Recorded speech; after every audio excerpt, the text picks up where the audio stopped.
Ice Cave Radio is proudly sponsored by Invasion Comics and Cards.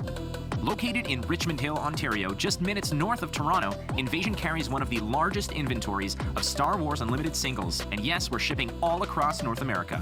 Invasion hosts a wide array of events, from weekly casual play to higher stakes tournaments. Go to invasioncnc.ca and use code ICECAVE5 to score 5% off your Star Wars Unlimited singles and 3% off Star Wars Unlimited sealed product.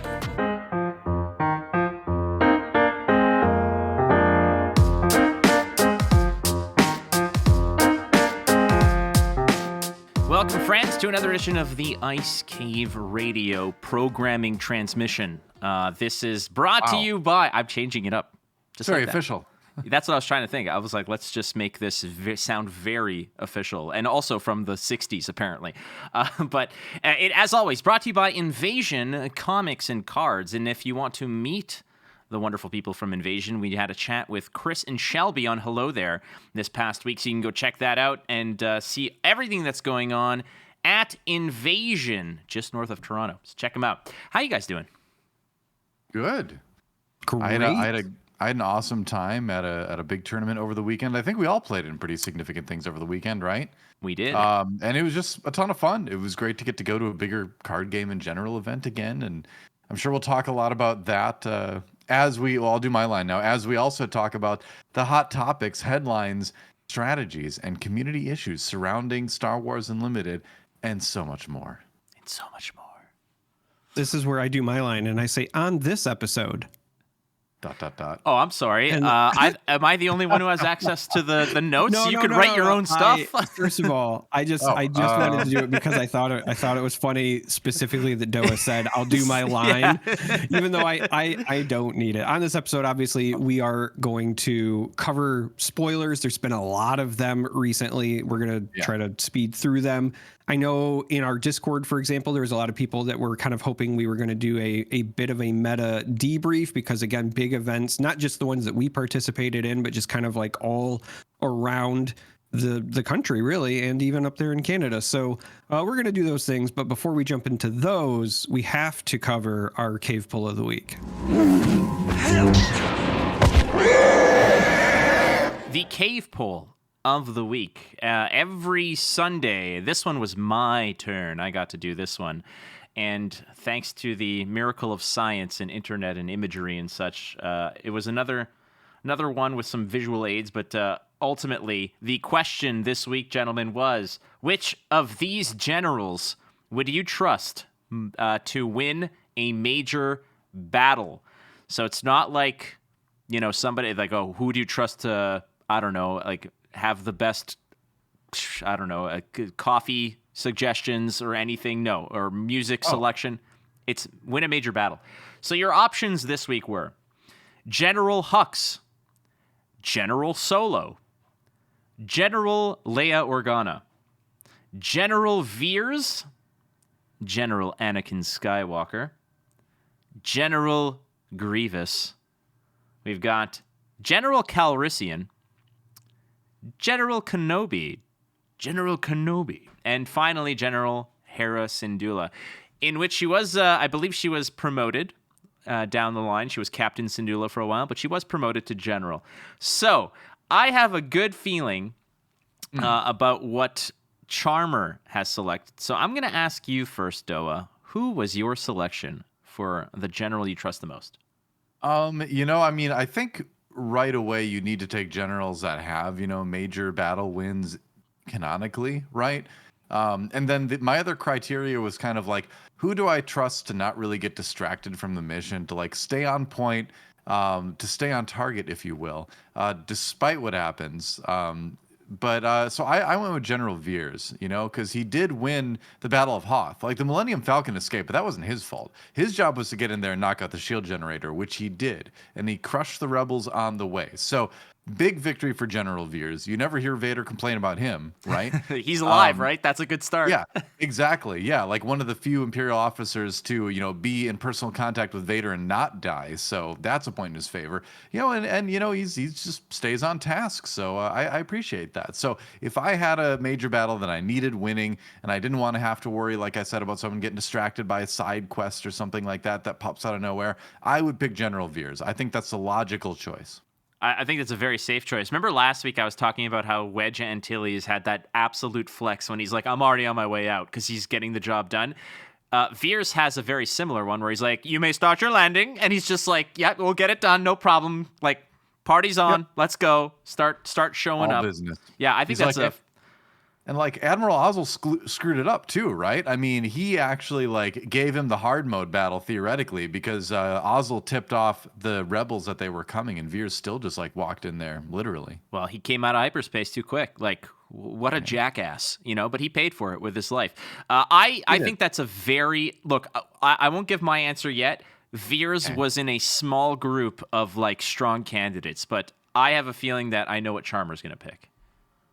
Veers was my second choice. I hovered over it legitimately for all of the reasons that Doa said.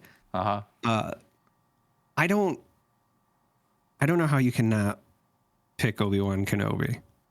So I selected Obi-Wan Kenobi. I really wanted to pick Hera just because I'm a big Rebels fanboy, but the reality is Obi-Wan got it done several times. He's not as careless or as reckless as Anakin. He has what I would call like a flair for the dramatic. In many ways, he almost reminds me of like a swashbuckler. Like he doesn't just want to win, but he wants to be fancy while he does it. But he still gets the job done. And it's really, especially if you've watched a ton of Clone Wars or whatever, it's just really hard to not go with the guy who repeatedly wins large, big battles. And so that's the only reason he edged out Veers for me. I was really close. I almost picked Veers because I was like, when you look at it historically and canonically, like he's batting 100. We saw him once. He won once. He did it, with odds against him. Like that says a lot. Batting 1,000 actually is the term. Batting 100. Yeah, whatever. Batting 100. Those are sports ball. Those are Oswalt numbers. But I like batting 1 million. Yeah. See, it's so funny because you say batting 1,000, and I know that you mean because of the rating, right? But I don't know what it is here locally. They always say batting 100. It might just be a Michigan thing, and it just means that you've hit 100% of the time. Okay, I get you. I will say this though: the imagery that you presented of him as a swashbuckler, I do kind of picture him swinging in on like a chandelier and being like, "Hello there!" Like that's exactly what he does. Like a flair for the dramatic. Yeah.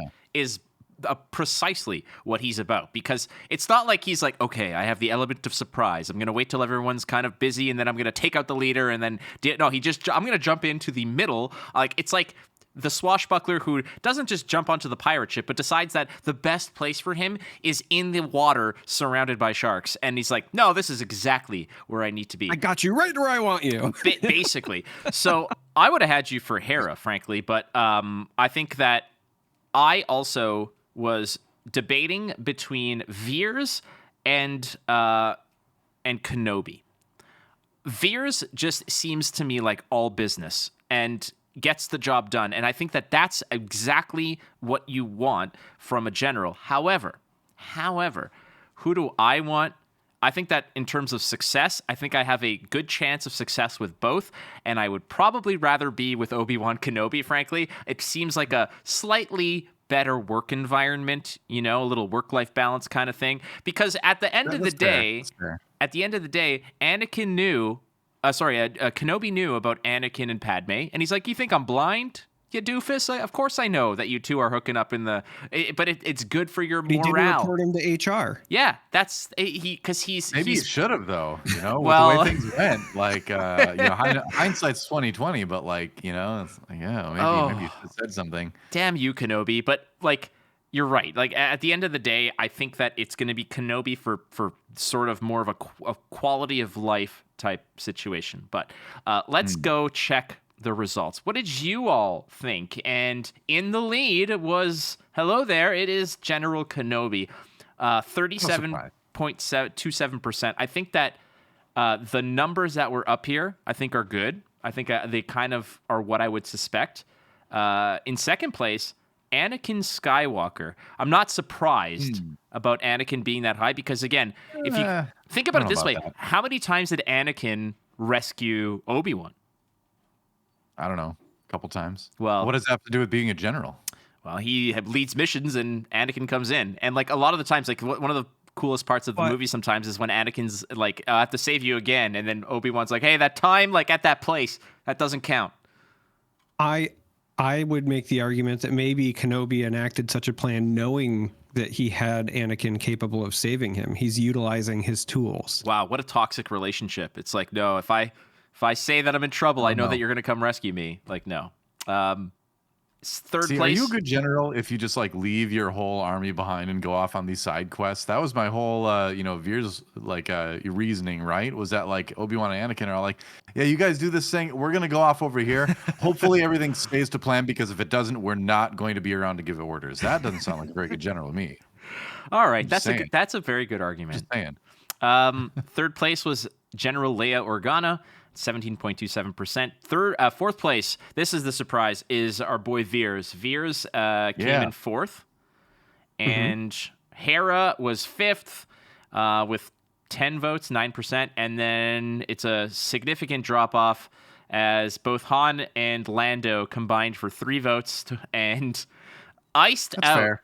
This is where I was slightly surprised. I'm also surprised by this. I'm not surprised that Hux got iced out. I think that Hux is an absolute clown. How'd he even get to be a general? But Grievous didn't scoop a single vote, and he rose the ranks. He first of all, he killed multiple Jedi, and we're here talking about Jedi as being like capable generals, and there he is on like Geonosis and all these other places doing his thing, and here we are, and he got gooned.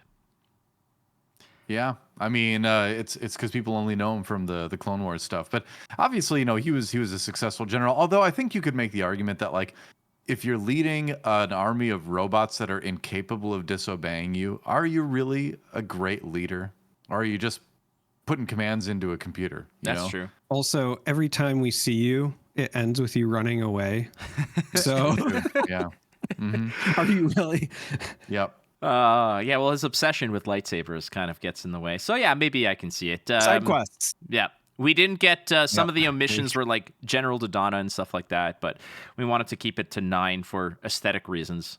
A little 3x3 square action. So there you have it. That is the cave poll of the week. Thank you so much for tuning in. You can check the cave poll in the Discord. Join the Discord, friends. Lots going on there.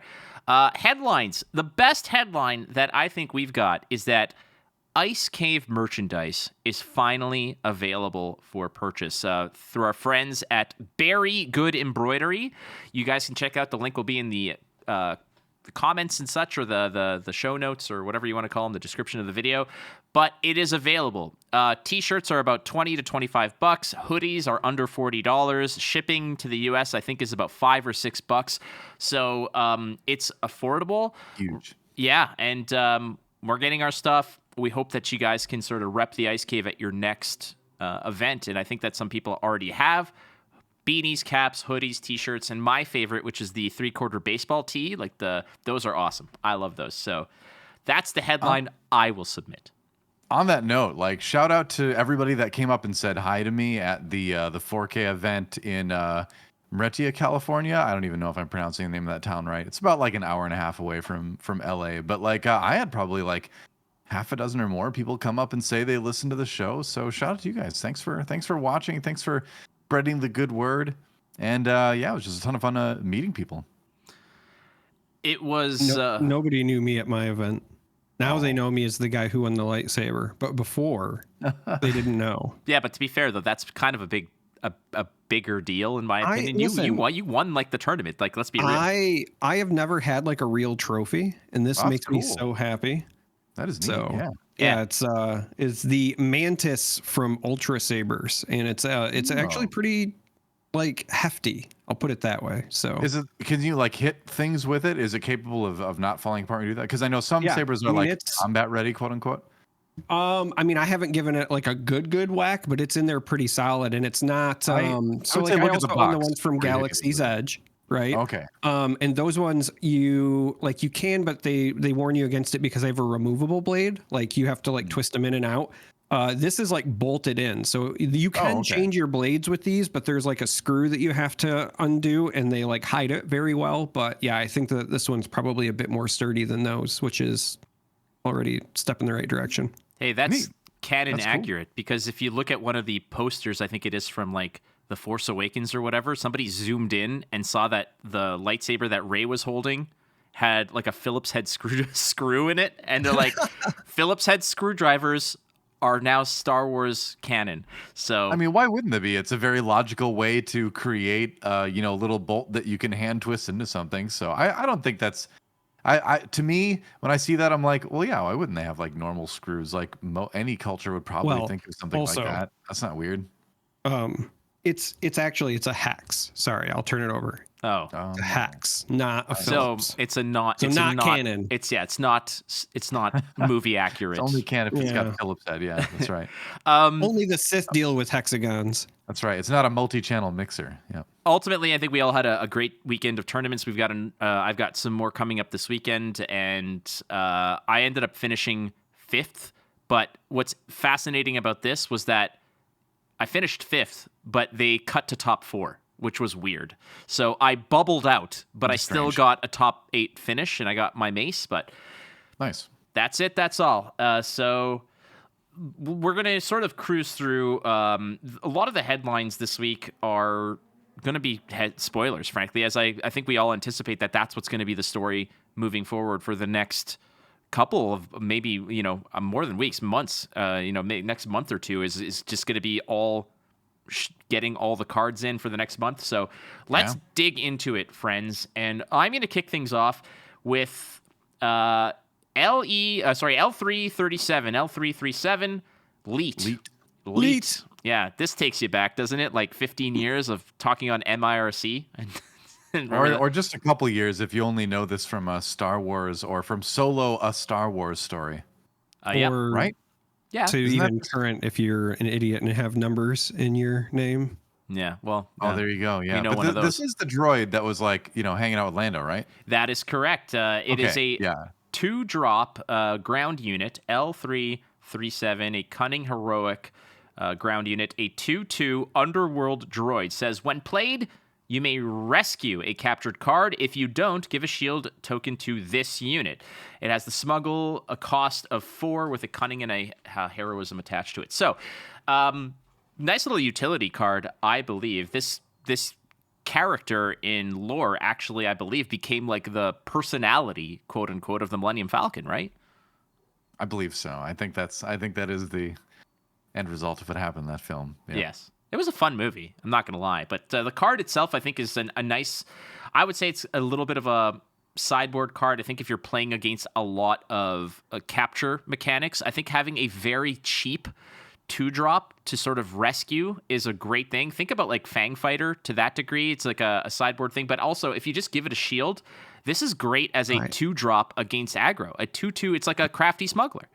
Yeah, I was going to say, I think at some point we might just have to start doing like more than one episode a week so that we can talk about sideboarding, because I think with the smuggle mechanic, it's going to require a much deeper dive. I could absolutely see this end up in the main deck because it's so versatile. As you said, it's a crafty smuggler if you're on the heroism side of cunning with nothing but upside, because yes, you could play it, but also with smuggle, like you can run it in your main deck and just resource it if you don't need to. And then, suddenly something's captured. Well, then I can still play it with the smuggle as well. Like it's very, very versatile. Yeah. Yeah, I agree. I mean, I don't think there's a whole lot more to say about it. I mean, I'm hyped to put 6 crafty smugglers in my heroism cunning deck. Sure, that sounds like a very good consistent start, especially in a set that's going to be more upgrade focused. I'd love to put an upgrade on a unit with a shield theoretically. So, yeah, I think it'll be fun to play around with. But I don't have a lot to add. I think just good, versatile heroism crafty smuggler. Lovely. All right, do it. Grab the next one, my friend. Sure. The infamous, the famous / infamous McClunky, which will cost 1. It's cunning. It's an underworld trick. Hey, trick. That's good. That means it'll fit in a lot of the Java kind of stuff. Bib Fortuna. But return a friendly non-leader underworld unit to its owner's hand. If you do, deal 3 damage to a unit. This card is terrifying, right? Because you can do so much with it. There's gonna be, you know, like you play the Greedo, you do things like that. Funny enough, it does the same damage that Greedo does, which I think is you know, thematically appropriate, right? Because it's Greedo getting zapped, getting lasered there. But I mean, I just can't wait to like do all these funky tricks with it, because the funny thing is I think the Millennium Falcon is an underworld unit, right? Yes. So like I looked at this and I'm like, yeah, I mean, people are thinking about all the aliens and the fun stuff. I'm like, I can do this with Millennium Falcon. Like I can pay my 1 twice. Yeah, I can exactly. Yes, you can do so much with it. You can play it, attack, McClunky it, do 3 damage to a unit, play it again, attack again, or you can just like, you know, on your 4 turn, you just pick it up at the end of the turn, do 3 damage to something, and then, you know, it's back in your hand anyway, right? Which is one of the options with the Falcon. So I think this card is this is going to be one of the cards that's going to be core in like underworld decks, where it's going to enable a lot of the tricks, you know, no pun intended, that you'll be able to do with that archetype. So I'm very, very excited. Like this is an architect enabling card for sure. I think this card is great. Very, very hype. One note that I want to add here, or maybe 1.5, is that number 1, this is precisely the type of photo that Greedo would use as his profile picture. Like, absolutely. This is definitely what he would do. The second thing, if you notice... Is it when he's about to die? What? Well, he would definitely Photoshop out the fact that he's getting... known picture. Yeah, but this might actually answer the who shot first conundrum, because the blaster bolt is still emerging from his blaster pistol, and he is just eating what is coming his way. So unless this is not an engagement he's had with Han at the cantina, then it is clear that Han shot first. I mean, I've always said what Vader says, which is there is no conflict, because obviously Han shot first. It's not even a conversation. Brilliant. One last thing that I want to point out, just because we just talked about Leet. Leet is also a fantastic card to utilize with this. Very true. Yeah. And Crafty Smuggler. It's an underworld unit, and you could play it with the shield, and then, after the fact they've captured something, just bounce it back and then free it. Again, I really like the interaction that we're kind of already seeing there for the existing underworld units in set 1. Doa already hit the one that I immediately thought of, which was Falcon. The other one I think we'll see a lot of potential interaction with this is Cartel Spacer, because that's also an underworld unit that has a really like impactful when played effect, and it's very cheap. I mean, obviously you can do it with some of the other stuff, but whenever I see something like this, I think about what are the cheap ones that I can get a lot of value out of. So like Leet and Cartel Spacer were what came to mind. I just like saying McClunky. I will very much enjoy casting games where people play McClunky, because I have to admit. Oh, go ahead. That was it. That's the thought.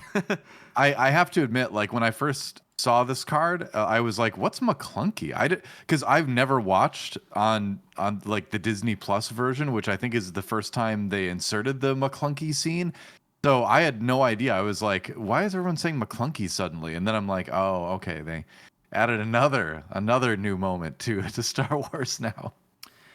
So I found out about McClunky from the card McClunky. Well, you're now part of the McClunkies, which is good. Hey, we're McClunkies. Charmer, how old are you? I am old enough. Are you 60? All right, I'm up. This one is quite the mouthful, so I'm just going to apologize in advance. And it's probably one of the most complex things that has been revealed from the new set to date. It is a leader card, and it is Hunter from the Bad Batch, Outcast Sergeant. Has the heroism and command aspects.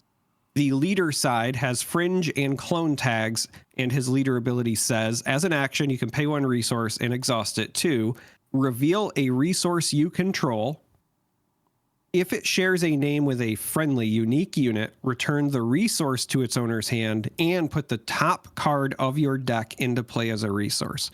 So before we even go any further, this allows you to essentially double up on some of your more impactful uniques if you had to resource them early. The other thing that I noticed about this is that you can potentially do some unique things as well when it comes to the things that have like either comes into play or when defeat things. So when I saw this, I immediately thought of like K2SO, right? Because K2SO, if you have one and then you play the other one, you also blow him up and get that extra damage. So we'll have to kind of keep an eye out for this next set to see if there are other ways to utilize this. And there's more that we're going to talk about here in the near future, but that's only one half of the card. So we also have the unit side. You can deploy him when you have 7 or more resources. He deploys as a 5/8 unit with Overwhelm. So big stat line. Also says on attack, you may reveal a resource you control. If it shares a name with a friendly unique unit, return the resource to its owner's hand, put the top card of your deck into play as a resource. Now, that one is relevant because when it is a leader card, you have to pay 1 to activate it. His on attack, you do not. So theoretically, if you use resources and then attack, you can get a resource back because, because it doesn't say put it into play ready. Yeah, it'll All come resources enter play ready. Yep, never mind.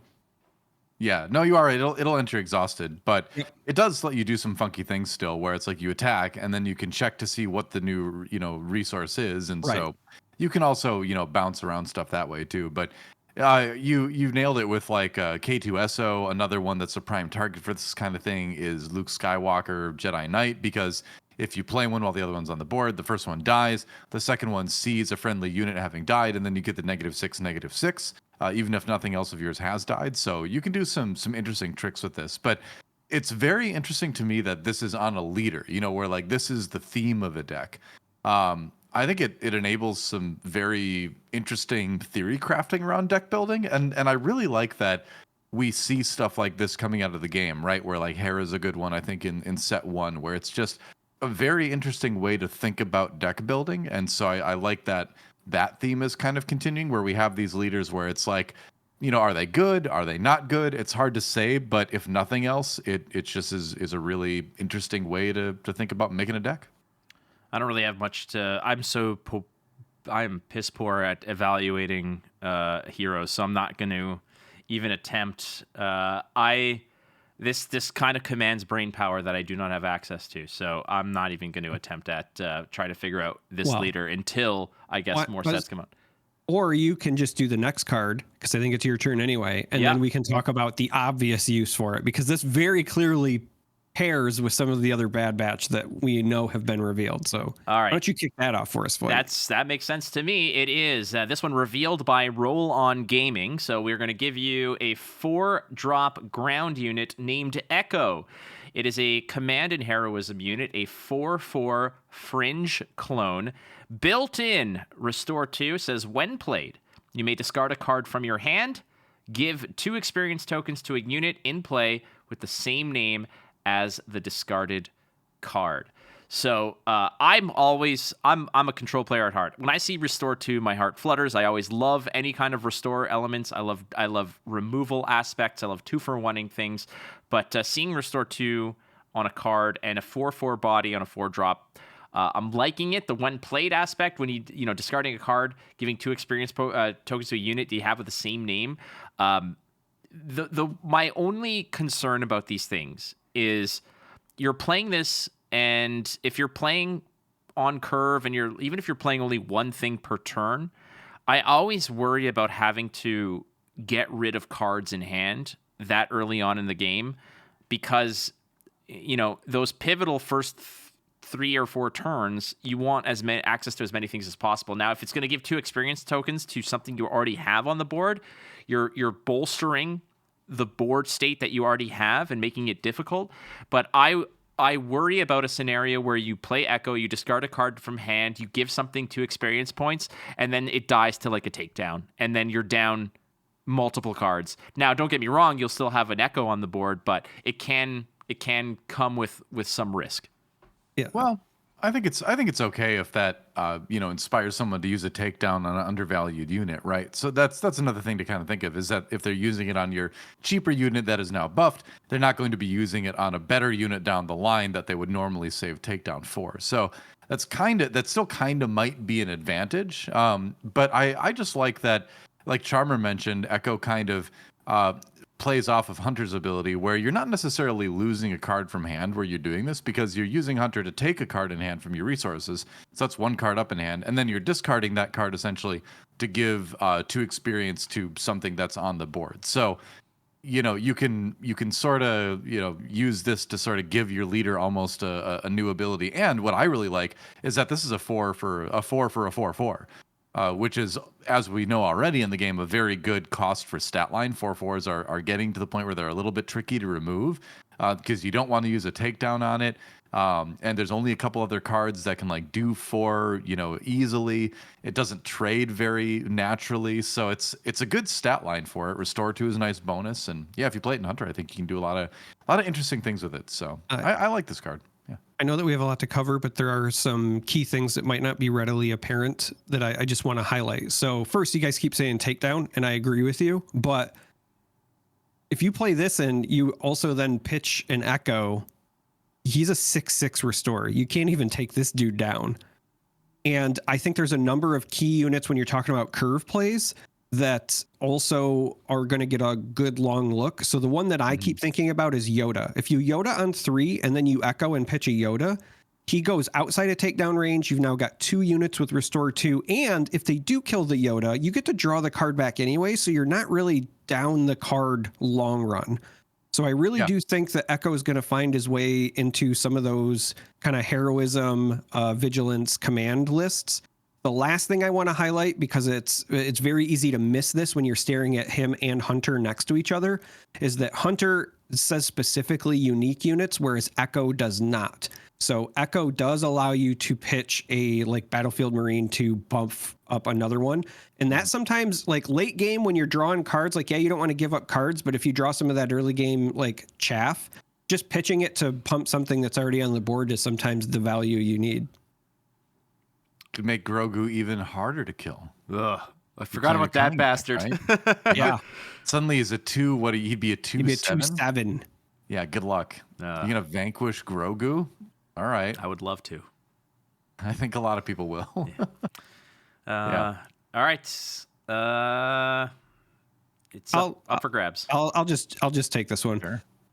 Death Watch Loyalist is the next card we're going to cover, also revealed by Roll On Gaming. This is a 3-cost ground unit. It is in Villainy and Aggression. It is a 3/3 Mandalorian Trooper, and it very simply has Grit and Overwhelm. Now, I say very simply, and it might not seem like that big of a deal, but when you're looking at the like cost to stat ratio here, a 3/3 for 3 is already like pretty standard. And then you get 2 keywords, not 1 keyword, 2. And they're 2 that work very well with each other. So I really like this card. And I know that there's going to be a lot of emphasis on cards that have the Mandalorian tag because of some of the leaders we've seen. So this being a common, I think we'll see a lot of play in limited. And I think it will likely find its way into at least one constructed deck. It's pretty sweet. The way I see this, it's like it's a 3/3 that might trade into. We're seeing a lot of rise in popularity in this Han deck that's out there, and the Han deck has a lot of like 1/3s or 1/4s or things like that. If you trade into one of those, great, that's awesome. You might not get the overwhelm value, but the grit value means that the next trade it might attempt is not only going to hit a punch above its weight, but it might provide change. And that's kind of what you're looking at here. Yeah. So I think that this card is actually pretty decent. I really like this card, and I think this card is going to be a limited hero. I think this is going to be a great pick if you're in those colors, as a 3/3 on the 3 resource turn, and two keywords that really coalesce well.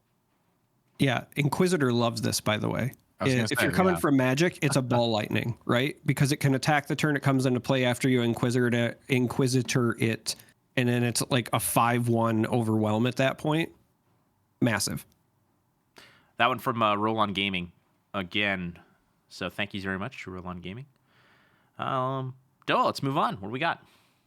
We have a upgrade, one cost upgrade, aggression villainy called Ruthlessness. It is innate as well. +2/+0. Attached unit gains when this unit attacks and defeats a unit. Deal 2 damage to the defending player's base. So, yeah, that's going to be an upgrade that I think people are going to take pretty seriously. That is a very, very strong thing for an aggro deck specifically. You put it on something with a shield, something just generically hard to remove. You're gonna force your opponent to react, and I think that's the strength of a card like this. Is that, yeah, sure, if you hit with it, you're doing 2 damage to their base. You've got 2 more attacks, so you're trading up probably. But more than anything, if you can kill something and live, then it is something that demands a response from your opponent. And I think whenever you can play a card that sort of like dictates the direction of your opponent's play, forces them to respond or else, that's a good card. So I see this and I'm thinking, yeah, this is a card that's going to be useful for sure.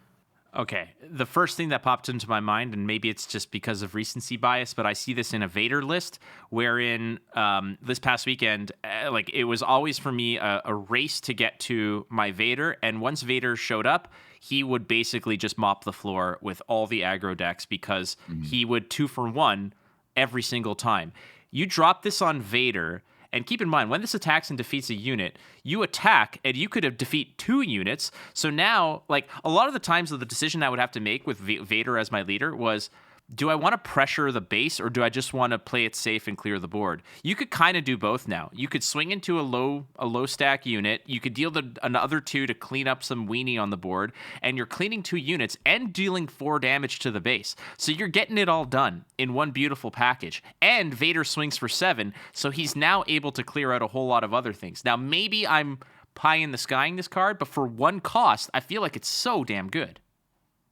You said recency bias, and I thought you were going to go where I went when I saw this, which was literally the card we just talked about, Death Watch Loyalist, because it's got a Mandalorian in the art, and I put 2 and 2 together. This on something like the Loyalist, for example, turns that into a 5/3 with Grit and Overwhelm. But with the Overwhelm, it's dealing excess damage, but then if it also runs over a unit, you're getting the trigger from Ruthlessness as well. I think Ruthlessness is going to be insane on any unit with Overwhelm. And if you're talking about those high-end control decks, Blake, Vader is a great target, but also after you've played him on the Emperor, it's also a nightmare because he's got Overwhelm. You could trade him into stuff, still get that damage in, and then deal even more damage. Ugh. Thank you, Rebel Resource, by the way, for this one. I like this card, man. I want this in hyperspace for sure. Am I next? Who's next? Yes. All right. I guess so. Yeah.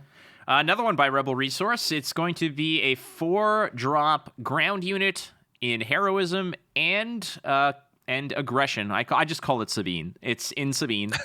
Sabine. Yeah, it's a 4/5. It's Casca Reeves, Loyal Night Owl. She's a Mandalorian and a trooper. Casca Reeves says, on attack, if this unit is upgraded, you may deal 2 damage to a ground unit. The stat line on this alone warrants one hell of a look, and it's in that Chillwind Yeti territory of value, which is great. Yeah. Which might, down the line, Chillwind Yeti got power crept out of existence, and that's perfectly fine. We're definitely nowhere close to having to be concerned about that yet. But a 4/5 for 4, it's dual aspect, but it's 4/5 for 4 with upside. It's a great card. Yeah, I mean, I look at this and, you mentioned Sabine. I'm thinking about another Mandalorian. I'm thinking about sort of a tempo-y, mid-rangey Bo-Katan Kryze deck, right? Where this is out, you upgrade it, suddenly, like, Casca's doing 2 damage to a ground unit, Bo-Katan does another damage to a ground unit. We're starting to kind of see where the Mandalorians are going to sort of come in and just outvalue the other side of the board and then eventually just overwhelm. Not the keyword, but just simply have more units out than your opponent can handle. So I look at this and I'm like, maybe a Bo-Katan can go into sort of like a slower tempo-y, mid-rangey kind of style, and this is a card that sort of enables that sort of thing. Interesting. What I really like about this card, especially knowing what we know about this upcoming set, is that while this is on your side of the board and you have any sort of like resources ready and it's ready, your opponent kind of has to play chicken with you. because they don't want you to upgrade it and then swing. They want to be able to respond after you've upgraded it. But also, the other side of the coin is they don't want to put any negative upgrades on it. We know that there are a bunch coming in this set. We're going to talk about some more that was revealed here in just a short bit. And even if you haven't upgraded it, it's just still a 4/5 for 4, and they can't put negative upgrades on it unless they want to turn her on. So there's a lot of, I think, really cool things about her in this set in particular that makes me very happy. It's just well designed. And that's where we're all trying to get to, is happiness. However, the faces of the next two are far from it. I love it. They look. Oh, go ahead. Take us there, my maybe. turn? Whose turn is it? You can do it. Whoever wants to. Yeah. I did the previous, so. All right. Sure. It's Cripple Authority. 2 cost, heroism, aggression, trick. It's another trick. Keep that in mind. Draw a card. Each opponent who controls more resources than you discards a card from their hand. So it is the anti-command card, right? Where you're taking advantage of those decks that are ramping, whether through green or even something like, Han Solo, right? That puts a resource in temporarily can get dinged by this. And I have noticed, as I've played my Sabine Yellow and I use Spark of Rebellion pretty frequently, towards the mid-game or so, control decks start to have not a ton of cards in their hand sometimes. And so losing a single card can be very impactful against those kinds of decks. So I think you play this on like a resource turn 4, resource turn 5. You're going to really hurt some of these control decks sometimes. So this could be a card we see in the sideboard, I would say, of some decks. I'd consider running it. Look, I put 2 copies of Forced Surrender in my Vader list because it shored up a lot of the control. But the way I was timing that card was I wasn't waiting for my opponent to have options of what to discard. I was waiting for situations where they were like, they had 2 cards left, and I'm like, no, you don't, and they're gone. Card draw and discard. It's like, it's incredible. And I think that this is a card that is just amazing. Artwork aside, first of all, it looks like these two found an old VHS tape that their parents made a long time ago. And like that is the kind of like scary face that they make. But I'm all about this card again. This one from iRebel Gaming was with the spoiler on this one. I think that this card is awesome. And like you said, I think you hit it spot on there, Doa. It's anti-command. It's anti-command, and what I really like, kind of throwing back even further to what Doa was just saying about Bo-Katan and potentially some sort of like Mandalorian control deck. Mm-hmm. If you were playing like Mandalorian control with cunning and that heroism package, you could really gum up a command like ramp control deck in the early game where if your first turn is, I Spark of the Rebellion, and then the second turn is they play resupply and now you hit them with this as well, they have almost nothing left. I could actually see a situation where, because if you're playing control and you're not able to ramp, you have to have a way to make up for that difference, right? Right now with set 1, we're seeing a lot of you either got to play hard blue or you play the ramp to get to the stuff faster. Like that's your game plan.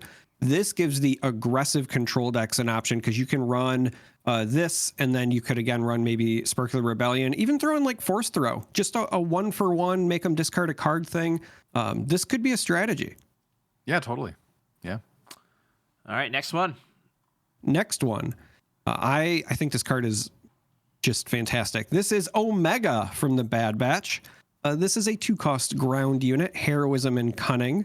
Has a 2/2 body, fringe and clone traits, but you get to ignore the aspect penalty on the first clone unit you play each round. Also, when played, search the top 5 cards of your deck for a clone card, reveal it, and draw it. So very similar to Mon Mothma, but with, in my opinion, a little bit of an added bonus. I like the 2/2 stat line a bit more than the 1/3 because you can trade into other 2-drops like probe droids and things like that. Yeah. And I also just like that it's got other text, right? It's allowing you to maybe scare your opponent into, thinking you're going to play an off aspect clone or something and catch them by surprise. This card to me is the problem, and I think that people need to think about here is the fact that you play, let's say you play Omega, you find the clone that's the off aspect. you cannot get the discount on the turn because the first clone you played that turn was Omega. Or that round was Omega. But on that first turn of the game, with the 2 resources down, you play Omega, you tutor out the next brutal 3-drop, and if it's out of there on the next turn, you can just go ahead and ignore it, drop a 3-drop, and have a great time. I now need in my life, I will definitely do this for Twin Suns for sure, but even just in general, I do not expect this deck to be good, but I need to do it. I need the true rainbow experience. I'm going to play Hera Cunning, so I can run all of the Spectre cards, and then because it's Heroism and Cunning, you can run Omega, and then just run a bunch of the Bad Batch people as well, and just have fun with it. Like, that sounds like a great time, actually. There's a lot of good unique stuff in there, for sure. Yeah, that does sound interesting. Cool. Such as the next card, I would say. The next card is one that I was just looking at. I'm like, this looks really rad. The artwork is phenomenal as well, in my opinion. I think it's very stylized. It's a 6-drop ground unit in Sabine. It's Wrecker. And Wrecker is a 7/6 fringe clone. It's got Overwhelm comes stock with it. When played, you may defeat a friendly resource. If you do, deal 5 damage to a ground unit. Okay, so my opinion with this is such that, yeah, it's great to play on curve. Like, don't get me wrong, a 7/6 with Overwhelm on curve, it feels brutal. However, if you're just topping out at 6, like let's say Sabine likes to do, you could just defeat that resource, clean up some nonsense on the board, and then on the turn after that, just go back up to 6, draw up, go up to 6, and play your attack pod then, let's say. Like, you could play this, defeating unit, right? Defeat the resource, go back down to 5. On the following turn, you swing with Wrecker. The Overwhelm might bring your opponent to attack pod range, and then you play the attack pod, and it comes into play ready because you've done a bunch of damage to your opponent. And a 7 attack with Overwhelm is going to help you get there. Yes. Everyone took attack pod out of their Sabine decks. No, they didn't. Nobody's using it anymore. It's true. What am I packing Vanquish in with for my Vader list then? Like, what am I killing with Vanquish? Catch up to the meta, man. Damn Attack it. pod is so last month, all right? Was it? Yeah. I got called a lemming this past weekend. I need to tell you, gentlemen, about that we will not do during recording, but there is something very funny related to that. I will say this. I'm saying you could do that. You could do that. Yeah. You totally could. You're playing the green version of Sabine that runs Energy Conversion Lab. If you are one of those people, this is a card that you would very much consider in the same capacity that you used to use Attack Pod for, because this has Overwhelm, right? So you can ECL this in, eat one unit. ECL's 5. I thought ECL was 6. Hey, Charmer. Hey, Charmer. I don't ECL. think so. No, nobody ECL's a 6. I did it. Wait, we're not wrong, are we? I hope not.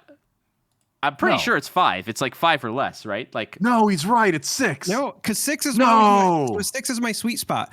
ECL is 6 and below. I'm editing this out. Doesn't matter. This is what I get for being so anti-ECL. Yeah, I know. Admiral I feel like such a doofus. Admiral Pyatt is 6 or more, and so I always say that's my sweet spot when I'm doing the villainy, whatever. So yeah, you can totally ECL this in. It's a 7/6 Overwhelm. You eat one unit, you run it over. That's why I was saying, like, you used to use Attack Pod in the same capacity. So that if you're not familiar, the trick with Attack Pod is you can ECL it in, and because you get to choose the order of operations, you crash it into one unit, destroy that, you get the grit, and then you ready it from its ability, and then you can swing again face. Okay. That used to be what Pod was for, and that's why it was, in my opinion, it was only worth running in the ECL versions of Sabine. I do not run Attack Pod in my non-ECL versions. All right. This fills that same thing. Point of order. I have a list of things that I need to apologize for because I know that I'm going to hear about this. So number one, first thing I have to apologize for. Yes, I am completely incorrect. There is no Galactic Championship in 2024. I went back and watched the video with Josh Bassey, and the way I interpreted it was incorrect. That's on me. Miss you, Josh. I believed you. That's second thing. I was wrong about Attack Pod in Sabine decks today, so that is on me. And the other one, and I'm gonna jump on the grenade for you, Doa, is I was wrong about ECL being 5 or less. So I definitely didn't say that first. So stop typing in the comments already. Okay, I know you're doing it. If you want to tell me in the chat, no problem. Don't DM me. I am wrong. I admit it. I had a realization just now that I have become so anti-ECL that I don't even know what it does anymore. You're right though. Yeah, I need to play some ECL Boba or ECL Sabine or something. Now we got an ECL record. That's what we got to do. I guess so. Right. But see, I see this though, and I would actually, I know he's not a Mandalorian, but I would put him in my mid-range unit hate Bo-Katan Kryze deck too, because he fits in with the theme of that, of just constantly using non-unit attacks to take out your opponent's units. So I actually think, I would put him in that deck, even though he's not a Mandalorian. And if you are not playing against a ramp deck and maybe you are expecting a meta full of them and you're running Cripple Authority in the main, it turns that on even if they haven't ramped. Exactly. Yeah, I was thinking that too. Yeah, you can activate Cripple Authority by removing your own resources. So all right, we gotta hustle through some more of these. We gotta. All right. Yeah, it's. We don't even have time for an emergency pack because that might eat up some clock here. So let's go to the next one. I was gonna look for a Veers. I guess I'll wait. I'll just hit this one fast. Fennec Shand, 7 cost ground unit, only cunning, 4/6 stat line, underworld trait, has the ambush keyword, which is pretty good with that 4/6 stat line. But on attack, you may deal 1 damage to the defender if it's a unit for each different cost among cards in your discard pile. So if you've got, 4 different cards that all have different costs, even before she gets into combat, she'll deal 4 damage to something. That is interesting. It's really interesting, and I love cards like this where they put the onus on you to kind of solve a puzzle during deck building as well as during the game. Mm-hmm. I like the card. Like I've come to suspect that 7 drops are your game enders to a degree, or your major problems, your cleanup crews. Your 6 drops are like your problematic cards, but they're not going to necessarily win you the game. But your 7 and 8 drops are like the ones where it's like, okay, we're closing up shop here. And Fennec Shand, I think especially in Cunning, there's going to be a lot of cards in Cunning that are like a lot of very useful playable cards that cost 1, like Surprise Strike or things like that. There's a lot of 2 costs that are playable. There's a lot of 3 costs, 4 costs. So I think that there's not going to be an issue, especially in a color aspect or an aspect that plays a lot of events that populates the graveyard really quickly. It's not like the numbers and the costs are going to exist on the board. They're going to be in your graveyard because you're going to be playing a lot of events with various different numbers. The fact that she comes in with an ambush and could potentially clean up like an 8 cost, or sorry, an 8 health unit because you've got 4 different costs. I was just about to say Vader. When I saw this, my first reaction was this gives Cunning a more reliable way to deal with Vader. They deploy Vader. She can crash into him. She has 6 health, so she even survives. And now, they still have the rest of their turn, but you've slowed them down significantly, and I think that's a really big deal. On curve, too. Like, right on time at 7. Yeah. I'm sure someone will find a fun way to use her. It is interesting. I'm not, super confident in this card to be played a ton, I guess. I feel like you're going to have a deck that naturally, goes through a lot of other costs in there, but even if it is only 3 or 4, like you said, that's enough to handle a lot of leaders. So yeah, we'll see. I am curious to see how this one plays out. You can do the leader. I think I got one last week. You got this one. I'm excited about this one too. It's Bosk. He's a aggression villainy leader, underworld bounty hunter with the action deal 1 damage to a unit with a bounty. You may give it +1/+0 for this phase. He flips on 5. He's a 4/6. And he says, when you collect a bounty, you may collect that bounty again. Use this ability only once each round. So I got very excited when I saw this leader. And a lot of people, I think kind of had the initial reaction of like, oh, it's a limited leader. He's like, okay, but I think he could be legitimately good in Premier as well, because he's got a pretty huge level of versatility in terms of building what I think could be a very low to the ground aggro deck. In that he's got that thing where, you can do a damage to you with a bounty. Sure, the first thought is, I'm going to use it to ping and finish off my opponent's units that I have put bounties on so that I can collect them and all that. But I think you need to think in an aggro sense where you've got these really great cards like Cartel Turncoat, which is a 1 for a 2/3. You've got Dr. Eventsen, which is a 2 for a 3/3 shielded.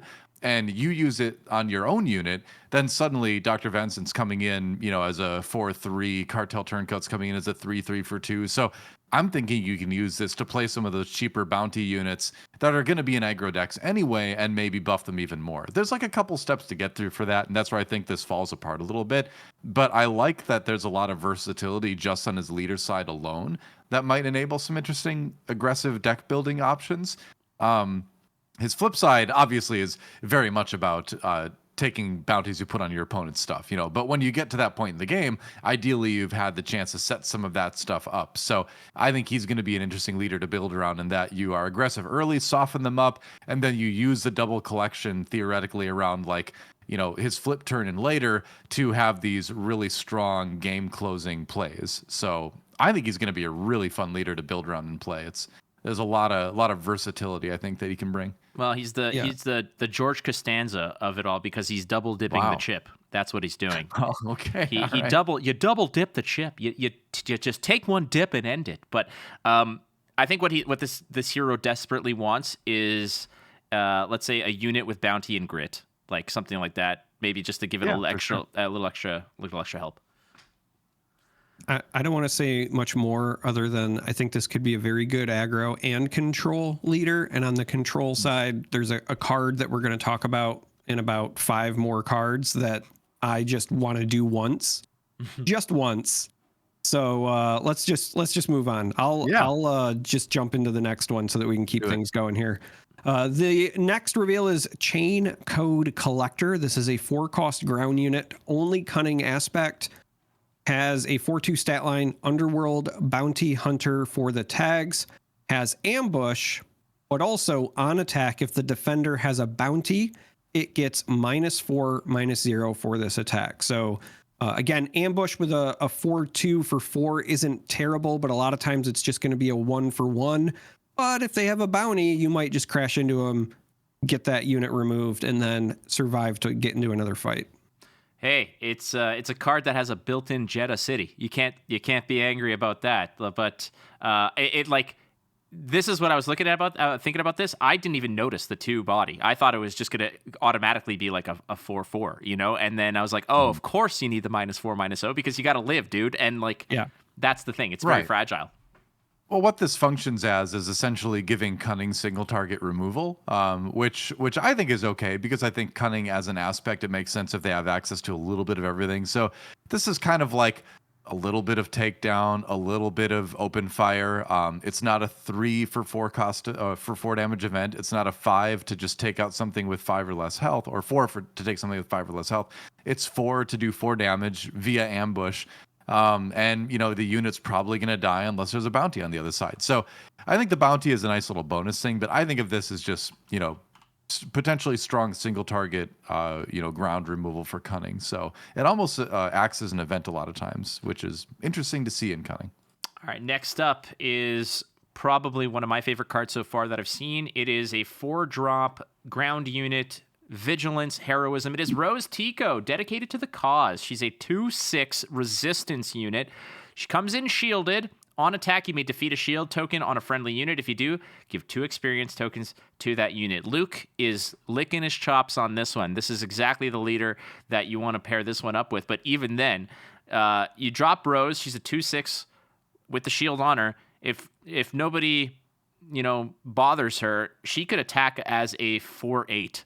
And that is massive. That's huge. Big body. Yeah, and keep in mind, if you're playing Luke, you could just put more shields on this, right? She just keep getting bigger and bigger. Yeah, that's true. This is a snowball type of unit, and it can be terrifying. I was thinking about that too. You attack with Luke leader, you attack with Rose buffer. You attack with Luke leader the next turn, you attack with Rose and buffer. Like, if they don't have Vanquish, she is just going to keep growing and growing like a monster from Power Rangers until she's unstoppable, So who's the Rita Repulsa? It doesn't just have to be her. It can be any. So that's the thing. When she attacks, she can do it to any friendly unit, right? So yeah.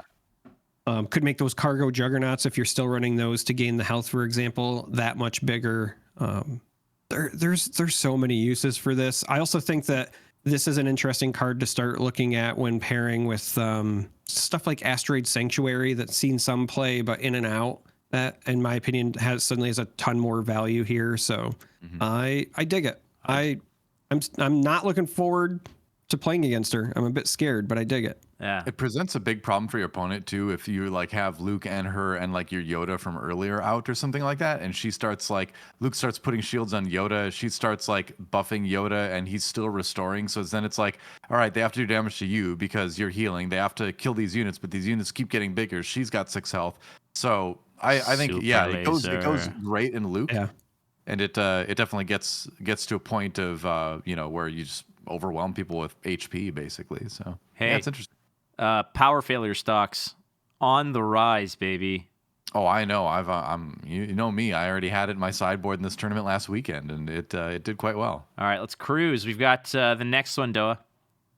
Yeah, sure. It's a moisture farmer. This is gonna be. I feel like this is gonna be a staple of a lot of command decks for a long time. It's just 1 for a 0/4 with restore 2. Like, this is not even an early game unit. This is a unit that's kind of good at any point in the game for control, because you put it down on like resource turn 6, like they're not going to feel good using a single target removal on this. They have to deal with it. It's got 4 health.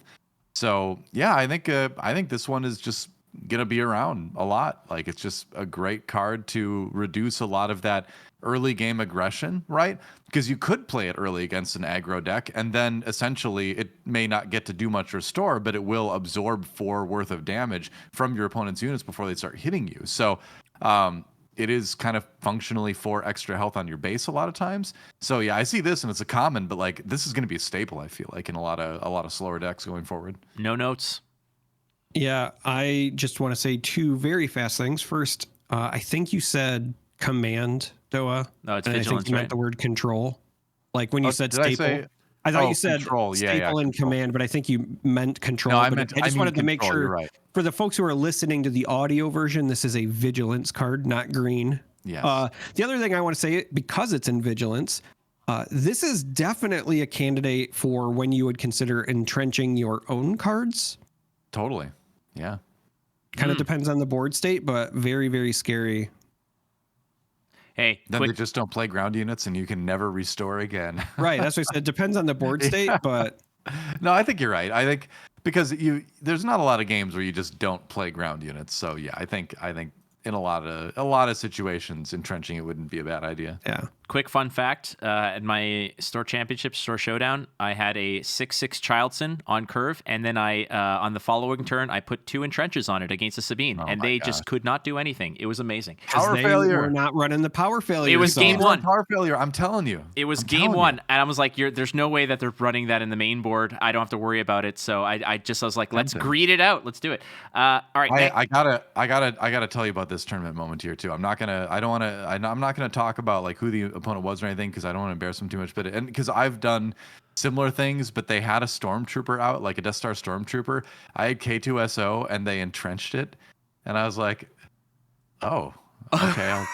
I'll just attack your stormtrooper and do Cheat 6 code, overwhelm yeah. damage. And like I felt so bad for them, because like obviously they were just in that control autopilot mode where it's like, okay, scary unit, just entrench it, because you don't deal with overwhelm that often. But still, like they did that, and I was like, all right, let's go. And then they threw a freaking pylon out there for it to just trample Yeah. over. Sometimes you just get a gift and you just have to appreciate it. They were good sports about it too. Like we were laughing about it, but it was a memorable moment for sure. All right. Speaking of Tinder profile pictures, Charmer, you want to get the next one? Yeah, I do want to get this one because this is the one I was alluding to when I was talking about Bosk. This is Top Target. This is an upgrade that costs 1. It is Vigilance. And it says, attached unit gains bounty. Heal 4 damage from a unit or base. If this unit is unique, heals 6 damage instead. And it provides a +0/+0 because it's meant to be a negative condition. Does have bounty and condition as the traits.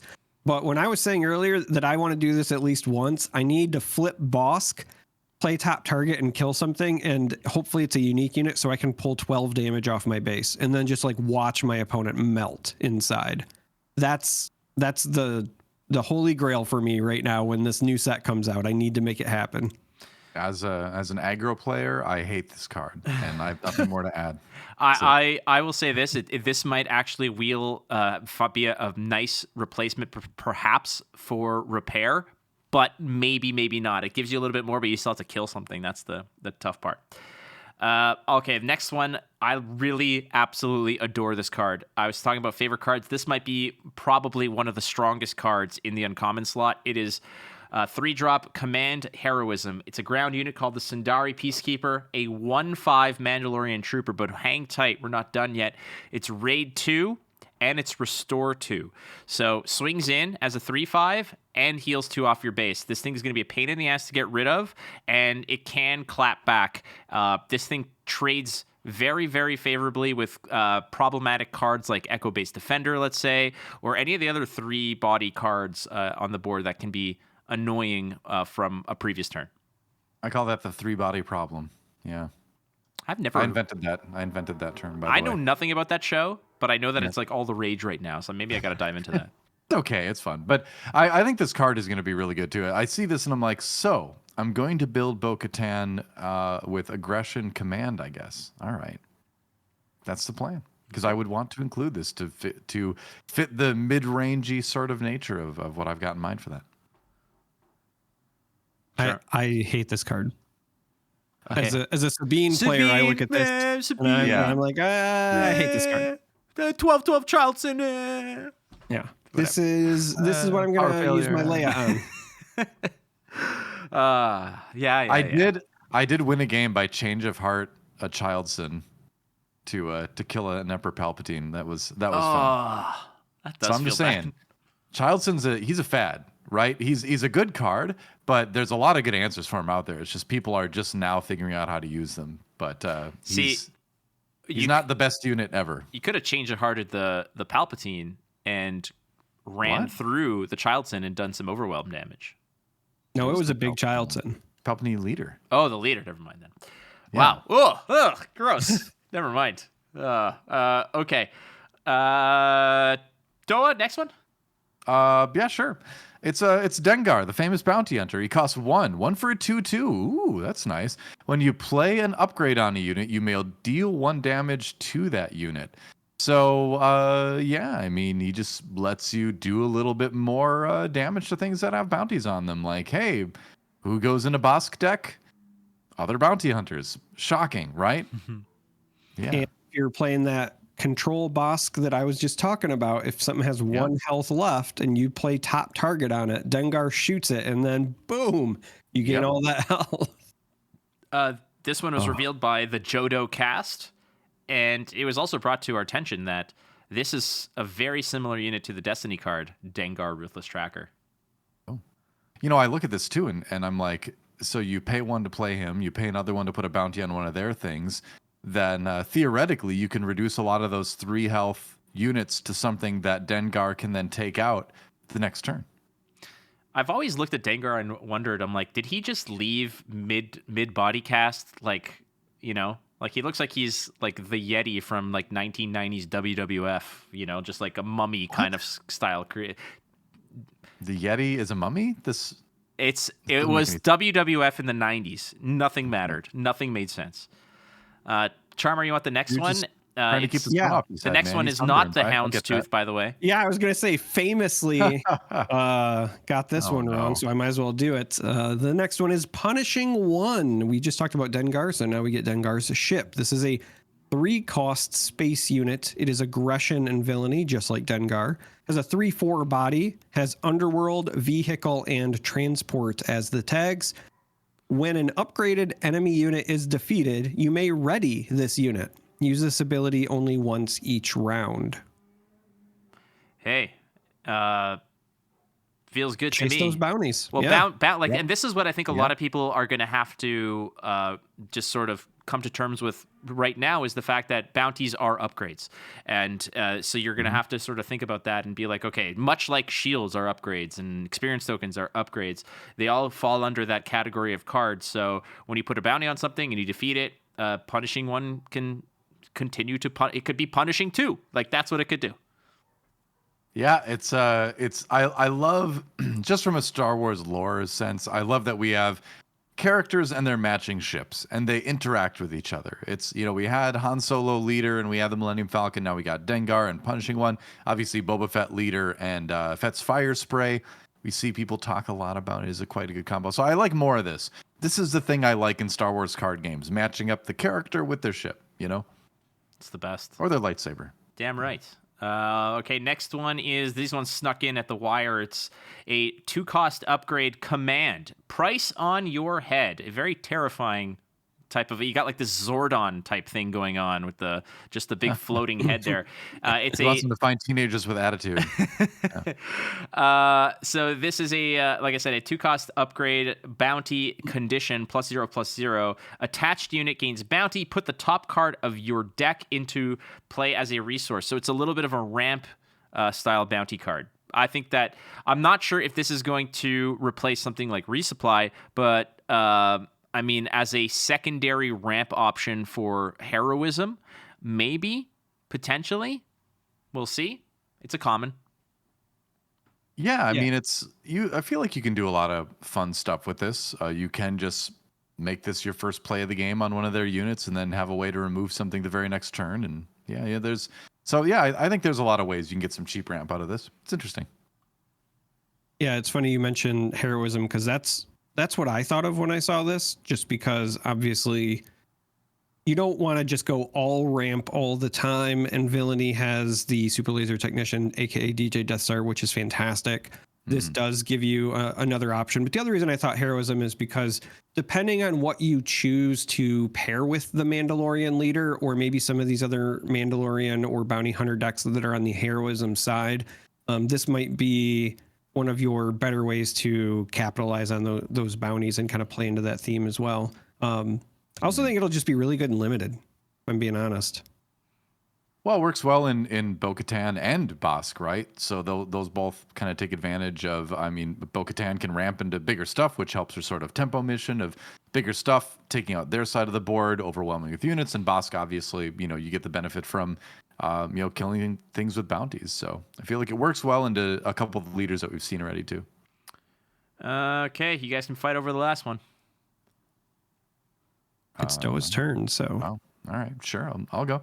It's the Armorer from the Mandalorian. Cost 5. It's Vigilance, Heroism, a Mandalorian. There's a shock. 3 attack, 5 defense. When played, give a shield token to each of up to 3 Mandalorian units.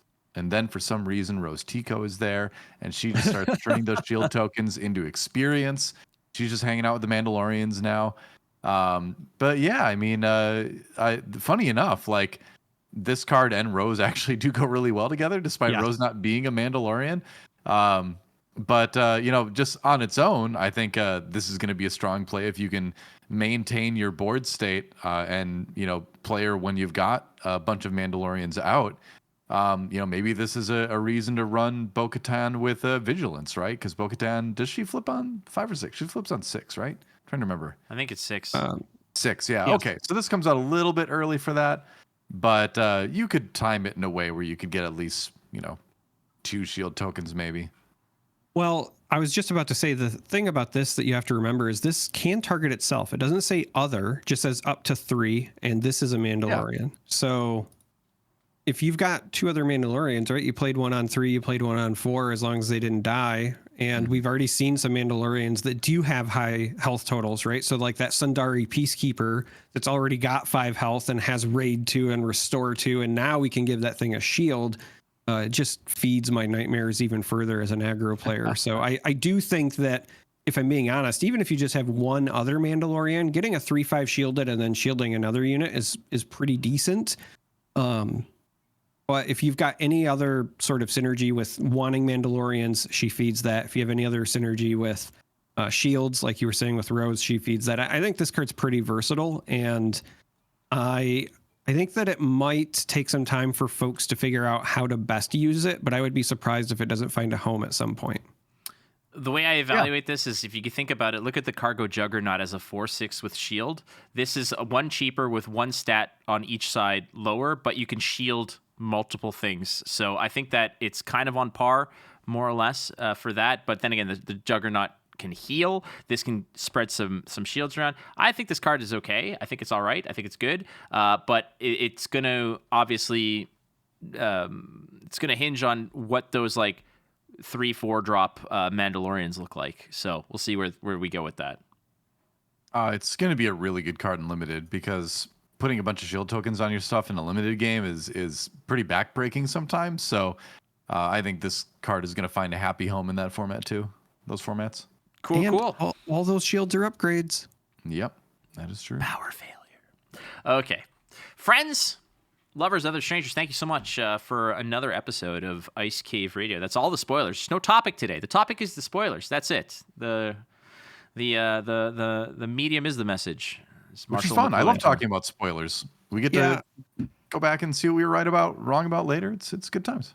It is a good time. I will say, like I said, I know a lot of people in the Discord server were kind of hoping we would cover some of the meta stuff.